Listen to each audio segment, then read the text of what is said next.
2 लबासना के सपने। Thinking about LBSNAA, Mussoorie. अब सोचो कितनी दूर है। अगर जो टाइम टेबल बनाया है उसको फॉलो नहीं करूँगी तो मसूरी हमेशा दूर रहेगी। एंजल ने अपनी डायरी में ये बातें लिखी और सोने चली गई, लेकिन उनके दिमाग में बहुत सारे सवाल चल रहे थे, बहुत सारे ख्वाब पल रहे थे। कभी एंजल ग्रीस के बारे में सोचती तो कभी अपने सिलेबस और रणनीति के बारे में। सुबह 4 बजे तक करवट बदलती रही, लेकिन आंखों में नींद कम, ख्वाब ज़्यादा वाली क्रिटिकल सिचुएशन की वजह से वह सो नहीं पाई। सुबह ठंड बढ़ने के साथ उसकी आंख लग गई। भोर में जब आंख खुली तो एंजल ने सबसे पहले अपना फ़ोन चेक किया, पर उसे कोई मैसेज का नोटिफिकेशन नहीं दिखा। 2 दिन तक न मैंने मैसेज किया, न दूसरी तरफ से मैसेज या कॉल आया। मैं अपने गांव में दोस्तों के साथ क्रिकेट खेलने में मशगूल था। दोस्तों, आपसे निवेदन रहेगा कि मेरे चैनल को सब्सक्राइब करें और मेरा सहयोग करें, ताकि मैं आगे के भाग भी आपके सामने ला सकूं। अचानक व्हाट्सएप पर एक मैसेज दिखाई दिया। मैंने एनसीईआरटी पढ़ना शुरू किया है, लेकिन इसमें बहुत सारे फैक्ट हैं। कैसे याद रखूं, कैसे नोट्स बनाऊं? मैंने वहाँ से दूर हटकर मैसेज का रिप्लाई करने के बजाय फ़ोन किया और हाय हेलो करने के पश्चात कहा, एक बार उपन्यास की बातें पढ़ लीजिए और फिर महत्वपूर्ण चीज़ों को अंडरलाइन कीजिए। आप दिन भर में पढ़ी हुई चीज़ों का कम से कम 3 बार रिवीजन कीजिए। यही याद रखने का और पढ़ने का वैज्ञानिक तरीका है। आज स्मार्टनेस का ज़माना है। केवल कड़ी मेहनत सफलता की गारंटी नहीं हो सकती, लेकिन स्मार्टनेस के साथ कड़ी मेहनत ज़रूर आपको सफलता की गारंटी दे सकती है। सिविल सेवा के लिए कोल्हू के बेल की तरह 18-18 घंटा जुटे रहने की कोई ज़रूरत नहीं होती। अगर आप एक दिन में 4 पेज भी समझकर याद करते हो तो एक साल में 365 गुना 4 यानी कि 1460 पेज याद हो जाएंगे। 2 साल में पूरी किताबें तथा मैगज़ीन तैयार। बस फिर सिलेक्शन का इंतज़ार करो और अंत में कम पढ़ो, ज़्यादा सोचो। जो भी पढ़ो ठोस पढ़ो। पढ़ने का स्मार्ट तरीका अपनाओ। जो भी पढ़ो उसे एक दिन में 3 बार दोहराओ और इस तरह आईएएस बनने के योग्य हो जाओ। मेरे अंदर ज्ञान की कॉपलेट फूट रही थी। जैसे मेरी एक फ्रेंड कहती है कि न्यूज़पेपर पढ़े बगैर करंट अफेयर सिर्फ यूट्यूब से तैयार हो सकता है। कौन है ये लोग और कहाँ से आते हैं? मैंने सवाल के अंदाज में कहा। अच्छा बताया, यह तरीका फॉलो करूँगी, एंजल ने हंसते हुए कहा। वैसे आपने कोचिंग कहाँ से ली थी और कोचिंग लेने का कोई फ़ायदा हुआ? मैंने पूछा। मैंने बाजीराव एम रवि सर से कोचिंग ली थी। मुझे तो कोई फ़ायदा हुआ नहीं लगता यार। मुझे तो लगता है 1.5 साल बर्बाद हो गए। काश कोचिंग नहीं लेती। सर कहने वाली एंजल ने आज पहली दफ़ा यार शब्द का इस्तेमाल कर लिया था। मतलब मैं दोस्ती बढ़ाने की इच्छुक थी। हालांकि कुछ माह बाद मुझे पता चला कि उनके बोलने के अंदाज में कई बार यार निकल ही आता है। यूपीएससी की कोचिंग लेना शादी के लड्डू खाने जैसा है। खाए तो पछताए, न खाए तो भी पछताए। आपने कोचिंग करके देख ली और कोचिंग का पढ़ाई कितना प्रीलिम्स और मेंस में आता है यह भी देख लिया होगा। जब तक सेल्फ स्टडी नहीं तब तक यूपीएससी के किले को भेजना नामुमकिन है। वैसे शादी का लड्डू खाने का विचार तो है ना? मैंने गंभीर होते डिस्कशन को हल्का करने के लिए कहा। कोचिंग का खराब अनुभव देखते हुए सोच रही हूँ शादी ना करूँ, ताकि शादी का लड्डू खाने के बाद पछतावा ना हो, जिस तरह से कोचिंग करने के बाद पछतावा हो रहा है। ऐसा ख्याल क्यों आ रहा है तुम्हें? अच्छा छोड़ो। आपके अनुसार यूपीएससी की तैयारी के लिए सबसे ज़रूरी चीज़ क्या है? यूपीएससी के सपने से प्यार होना चाहिए, फिर तैयारी तो हो ही जाती है। जैसे किसी लड़के को किसी लड़की से प्यार हो जाए तो वह मुश्किल नहीं देखेगा, हर मुश्किल से लड़ेगा जब तक प्यार को हासिल न कर ले। ठीक वैसे ही यदि यूपीएससी के सपने से आपको प्यार है तो इस कठिन दुर्गम किले को फतेह किया जा सकता है।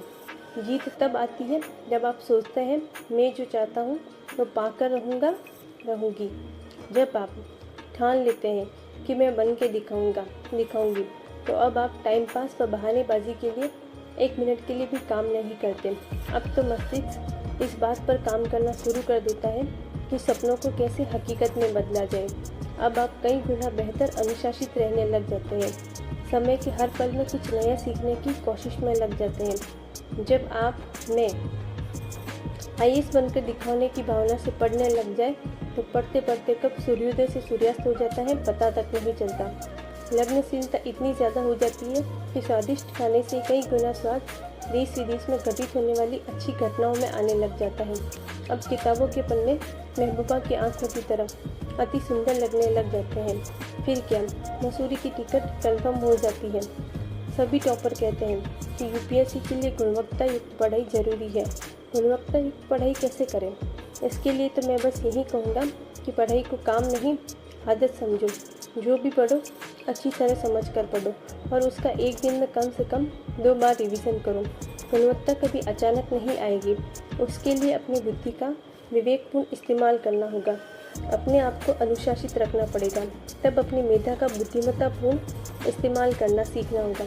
सबसे ज़रूरी बात यही है कि आप अपने लक्ष्य के प्रति जितना कमिटमेंट दिखाओगे उतनी तेज़ी से आप पढ़ाई की गुणवत्ता सुधारने की कोशिश करोगे। और आप हर सप्ताह 15 मिनट यह सोचने में ज़रूर लगाएं कि क्या मैं क्वालिटी वाली स्टडी कर रही हूँ, अगर नहीं तो क्या तथा किस तरह से अपनी पढ़ाई में बदलाव लाने की ज़रूरत है।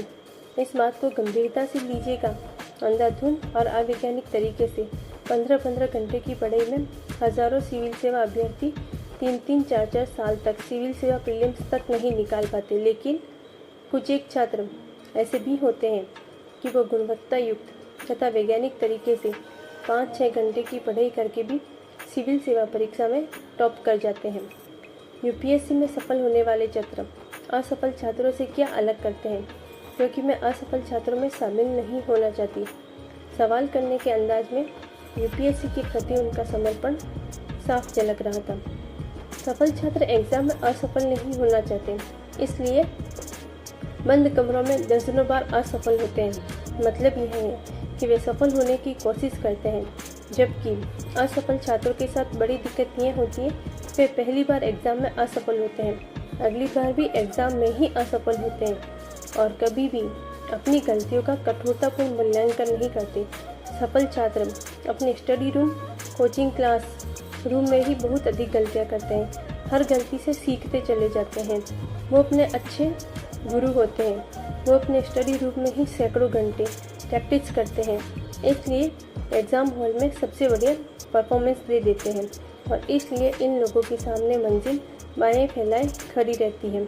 अच्छा चलो बाद में बात करते हैं, अभी जिम जाने का टाइम हो रहा है। ओके।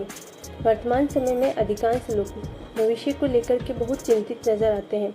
हमारा भविष्य किस तरह का होगा, हम भविष्य में क्या कर रहे होंगे, इन प्रश्नों के जवाब तलाशते हम अपना आज का वक्त गुजार देते हैं। इसका मतलब यह है कि हम अपने वर्तमान को भी एक ऐसे विषय की व्यर्थ चिंता में गुजार देते हैं जो भविष्य के गर्भ में है। भविष्य के प्रति जागरूक रहना अलग बात है और चिंतित होना बिल्कुल अलग। भविष्य के प्रति जागरूक न होने से भविष्य खराब हो जाता है, परंतु भविष्य के बारे में ज़्यादा चिंतित होना भी मूर्खता है, क्योंकि इससे वर्तमान खराब हो जाता है। अतीत जो अब जा चुका है और भविष्य जो अभी आया नहीं, इन दोनों के बीच जो छोटा सा वक्त है वर्तमान का, वही अस्तित्ववान है। बीता हुआ कल आज की स्मृति है और आने वाला कल आज का स्वप्न। हाँ, एक बात और, अतीत और भविष्य को अस्वीकार न करें, साथ ही यह भी सिर्फ अतीत और भविष्य के साथ ही न जिए। कोशिश करें कि अतीत से सीखा जाए, वर्तमान का आनंद लिया जाए और भविष्य की योजना बनाई जाए। लोग वर्तमान को बचाने की कोशिश करते हैं, वह भविष्य को खो देते हैं और जो कष्ट सहकर वर्तमान की कीमत चुकाते हैं, वह भविष्य को खरीद लेते हैं। दरअसल भविष्य न किसी की भेंट है न कृपा, वह मनुष्य के वर्तमान में किए जाने वाले पुरुषार्थ का अधिकार है। हमारे भारतवर्ष में एक कहावत बहुत प्रसिद्ध है, आज जैसा बोओगे वैसा काटोगे। अर्थात जैसा वर्तमान आप बनाते हैं उसी के अनुरूप आपका भविष्य स्वतः निर्मित हो जाता है। यदि आप वर्तमान को अपने परिश्रम से सींचते हैं तो भविष्य अपना आप ही सुनहरा और शानदार हो जाता है। ठीक इसके उलट पुरुषार्थ न करने वाले आलसी व्यक्ति का न तो कोई भविष्य होता है न ही वर्तमान। हम भविष्य को भविष्य के लिए स्थगित नहीं कर सकते। वह सदैव वर्तमान के द्वारा ही बनाया जा सकता है। भविष्य वर्तमान का प्रतिफल है, फलश्रुति है। यह हमारे वश में नहीं है। ऐसे में अनजाने भविष्य के लिए वर्तमान क्यों बिगाड़े? जो गुजर गया वह भी हमारे वश में नहीं है। उसे हम मिटा नहीं सकते। हाँ, उससे कुछ सीख जरूर सकते हैं। वर्तमान हमें अंधा बनाए रहता है। अतीत बीच बीच में हमारी आंखें खोलता रहता है। अतीत में कभी कोई त्रासद घटना हुई भी हो तो भी परिपक्वता इसमें है कि हमें अतीत की दुखद यादों को छोड़ वर्तमान का सदुपयोग करना सीखना चाहिए। वर्तमान में आनंदमय तरीके से जीने का सतत अभ्यास करना चाहिए। जो वर्तमान समय को साथ लेता है वह अगला पिछला सभी कुछ साथ लेता है। मैंने यह आर्टिकल चलती ट्रेन में लिखा और दैनिक जागरण के संपादकीय पेज में छपने के लिए भेज दिया। रात्रि में सोने जाने से पहले एंजल ने अपनी डायरी में लिखा, जीवन में स्पष्ट लक्ष्य होना चाहिए। मनुष्य के जीवन में सार्थक चीज़ें प्राप्त करने के लिए लक्ष्य बनाना अत्यंत ज़रूरी है। सकारात्मक सोच के साथ लक्ष्य का निर्धारण हमारे अस्तित्व को सही मायनों में अर्थ देता है। जब हमारे पास स्पष्ट लक्ष्य होता है तो हम जो कार्य करते हैं उसे आनंद का एहसास करते हैं। अगर हम पूरे जीवन के लिए लक्ष्य निर्धारित करते हैं तो हमारा पूरा जीवन ही अनुशासित हो जाता है। इसलिए हर मनुष्य का जीवन उद्देश्यपूर्ण या लक्ष्य से पूर्ण होना चाहिए। जब हम अपने जीवन में लक्ष्य बना लेते हैं तो वह हमें हरदम सचेष्ट करता है, हमारी रुचि बनाए रखता है और सुबह बिस्तर से बाहर निकलने का कारण उपलब्ध कराता है। जब हम ऐसे लक्ष्य से प्रेरित होते हैं जिसका गहरा अर्थ हो, ऐसे सपनों से प्रेरित होते हैं जिसके पूर्ण होने की चाहत हो और ऐसे प्रेम से प्रेरित होते हैं जिनको व्यक्त करने की ज़रूरत हो, तो हम वाकई में ज़िंदगी जीते हैं। लक्ष्य के निर्धारण से फ़ायदा यह होता है कि हमें मेहनत करने के लिए एक सही दिशा ज्ञात होती है और बीच में बाधाएं आने पर हम विचलित नहीं होते, बल्कि उनसे संघर्ष करने के लिए कृत संकल्प बने रहते हैं। बाधा ऐसी डरावनी चीज़ है जो लक्ष्य से आँख हटते ही आपको दिखती है। अतः कोशिश यही होनी चाहिए कि आंखें लक्ष्य पर निरंतर लगी रहे। लक्ष्य तय करके आप उस पर अपनी दृष्टि निरंतर बनाए रखते हैं जब तक उस लक्ष्य का सफल भेदन न हो जाए। अमेरिका के पूर्व राष्ट्रपति फ्रैंकलिन पियर्स अपने वकालत के पेशे में शुरुआत में असफल हो गए, लेकिन उन्होंने ये लक्ष्य बना लिया था कि 999 बार असफल होने पर भी वह वकालत ही करेंगे। बाद में वह अपने दृढ़ संकल्प के चलते न केवल एक सफल वकील बने बल्कि आगे चलकर अमेरिका के राष्ट्रपति भी हुए। जब हम किसी लक्ष्य को अपने दिल में जन्म देते हैं तब हम उस लक्ष्य से अपना संबंध स्थापित कर लेते हैं और हम जितने दृढ़ विश्वास से उसके लिए प्रयत्न करते हैं वह उतना ही हमारे करीब आ जाता है। लक्ष्य को जब इतनी गहराई से चाहा जाता है कि व्यक्ति उसके लिए अपना सब कुछ दांव पर लगाने के लिए तैयार होता है तो उसका जीतना सुनिश्चित होता है। अगर आप मेरे चैनल को सब्सक्राइब करते हैं और वीडियो को लाइक करते हैं तो मैं इसका अगला भाग भी लेकर आऊँगी। धन्यवाद।